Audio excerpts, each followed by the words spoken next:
সুপ্রিয় শিক্ষার্থী বন্ধুরা, প্রথমে এমএস শামীম চ্যানেলের পক্ষ থেকে সবাইকে স্বাগত। আজ চতুর্থ শ্রেণী 2026 সালের গণিত বইয়ে 97-98 পৃষ্ঠার সমাধান দেওয়া হলো, অর্থাৎ অধ্যায় 7 সাধারণ ভগ্নাংশ। এই অধ্যায়ে সমাধান শুরু করলাম। এখনও আমার চ্যানেলটি যারা সাবস্ক্রাইব করেনি, সাবস্ক্রাইব করে পাশে থাকবে যেন চতুর্থ শ্রেণীর গণিত বইয়ের সকল পৃষ্ঠার সমাধান তোমরা পেতে পারো, প্রতিটি পৃষ্ঠার পুঙ্খানুপুঙ্খ বিশ্লেষণ।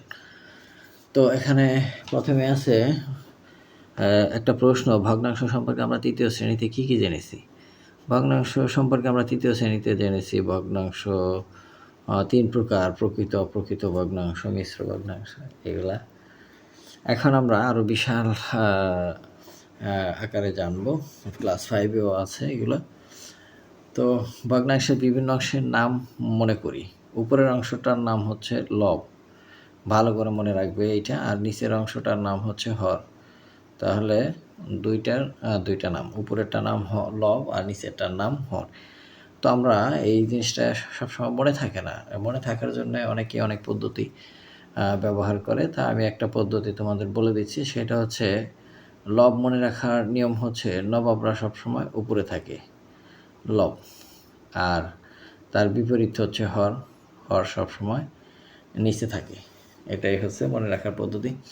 আরও অনেকে অনেকভাবে মনে রাখতে পারে। তোমাদের যদি আরও কোনো সহজ পদ্ধতি জানা থাকে সেটা আরও ভালো।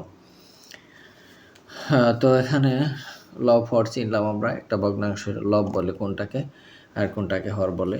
আমি আবার বলি যে উপরের অংশটাকে বলা হয় লব আর নিচের অংশটাকে বলা হয় হর। কোনো বস্তুকে একাধিক সমানভাবে ভাগ করে আমরা কিভাবে প্রকাশ করতে পারি? আমরা ভগ্নাংশে প্রকাশ করতে পারি। এবার ছবির পাশে এখানে বলছে ছবির পাশে দেওয়া ভগ্নাংশগুলো প্রকাশের জন্য ছবির নির্দিষ্ট অংশ রং করি। তো এখানে ছবি দেওয়া আছে, সুন্দর ছবি। তো ছবির পাশে রং করব আমরা এটা। তো ছবির পাশে দেওয়া ভগ্নাংশগুলো প্রকাশের জন্য ছবির নির্দিষ্ট অংশ রং করি।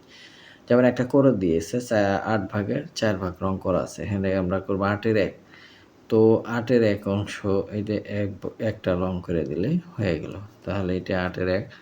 তারপর আছে 6-এর 2, এখানে 6টা আছে, 1 2 3 4 5 6টা, যে কোনো 3টা আমরা যদি নেই তাহলে এই 3টা কী করব, কালার করব। এই 3টা কালার করে দিলাম। তাহলে মানে 6টা, 6-এর না, ভুল হয়েছে, আসলে 2টা হবে কালার। কালার একটা 6-এর 2, তো 6 ভাগের এই 2টা হবে কালার। ঠিক আছে, 2টা কালার হবে 6-এর 2। এরপরে 8-এর 5, এখান থেকে 5টা কালার হবে, 1 2 3 4 5। তাহলে 8-এর 5টা, এই যে এখানে 8-এর 5টা কালার করতে হবে। এই 1 2 3 4 5 এই পর্যন্ত কালার করতে হবে 8-এর 5। এবার 4-এর 3, অর্থাৎ 4 ভাগ করে তার 3 ভাগ রং করতে হবে, একটা বাদ থাকবে।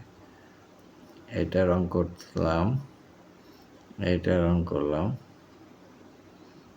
এইটা রং করলাম। এই তাহলে এটা হচ্ছে 4-এর 3। আর 2-এর 1 মানে অর্ধেক, এই অর্ধেক রং করে দেয়, এটা হচ্ছে 2-এর 1। তো এই হলো শিক্ষার্থী বন্ধুরা ছবির পাশে দেওয়া ভগ্নাংশগুলো প্রকাশের জন্য ছবির নির্দিষ্ট রং করলাম। এবার নিচে আছে যে চলো নিচের ছবির রং করা অংশগুলোকে ভগ্নাংশে প্রকাশ করি। ছবির রং করা অংশগুলোকে ভগ্নাংশে প্রকাশ করতে বলছে। তো এখানে সাইডে ঘর দেওয়া আছে, তো আমরা এটা এভাবে করব যে এখানে ভাগ করা হয়েছে 1 2 3 4 5 6, 6-এর 1 2 3 4টা রং, তাহলে 6-এর 4। এবার এইটা হচ্ছে আমরা গুণে দেখলাম যে 1 2 3 4 5, আবার 1 2 3 4 5 5 5 25টা আছে, 25টা, তার মধ্যে রং করা হয়েছে 1 2 3 4 5 6 7 8 9 10টা, 25-এ 10। এইটাই এখানে বলা হয়েছে। তারপরে তৃতীয় চিত্রে বলা আছে যে 1 2 3 4 5 6 7 8 9 10, 11, 12, 12-র 9 অংশ রং করা। এই ভগ্নাংশ আকারে প্রকাশ করলাম ছবিটা। এবার 98 পৃষ্ঠায় খালি ঘরে ভগ্নাংশ লিখি। তো এখানে 1, 2, 3, 4, 5 কয় ঘর? 5, 6, 7, 8, 8-এর 5 একটা কইরা দিছে, বাকিটা করতে বলছে। তো এখানে 1, 2, 3, 4, 5, 6, 7, 8, 9, 10টা, 10টার মধ্যে 7 অর্থাৎ 10-এর 7, 10-এর 7। আবার এখানে 1, 2, 3, 4, 5, 6, 7, 8, 9, 10, 11, 12, 12-র 1, 2, 3, 4, 5, 6, 7, 8, 12-র 8, 12-র 8। এরপর এটা হচ্ছে 1, 2, 3, 4, 5, 6, 7, 8, 9, 10, 11, 12, 13, 14, 15, 16। তাহলে 1, 2, 3, 4, 5, 6, 7, 8, 9। তাহলে 9টা হচ্ছে কয়টায়? 10, 11, 12, 13, 14, 15, 16, 16-র 9, 16 এখানে নিচে, উপরে 9। এই হচ্ছে সংখ্যা বসান। চলো আমরা নিচের ভগ্নাংশগুলো রং করি। নিচের ভগ্নাংশগুলো রং করি। বলছে 5-এর 3 মিটার, তার 5 ভাগের 3 মিটার রং, এইটুকু রং করতে হবে। 5 ভাগের 3 ভাগ এ পর্যন্ত। তারপর বলছে 5-এর 5 অর্থাৎ এই পুরাটাই 5-এর 5। তারপর 5-এর 7, 5-এর 7 বলতে 5-এর 7। এরপরে নিচে আছে 1-এর চেয়ে ছোট, 1-এর সমান এবং 1-এর চেয়ে বড় এমন নানা রকম ভগ্নাংশ দেখতে পাচ্ছি। 1-এর চেয়ে ছোট ভগ্নাংশের লব ছোট থাকবে, হর বড় থাকবে। লব ছোট থাকবে, হর বড় থাকবে। আর 1-এর সমান মানে লব হর সমান থাকবে।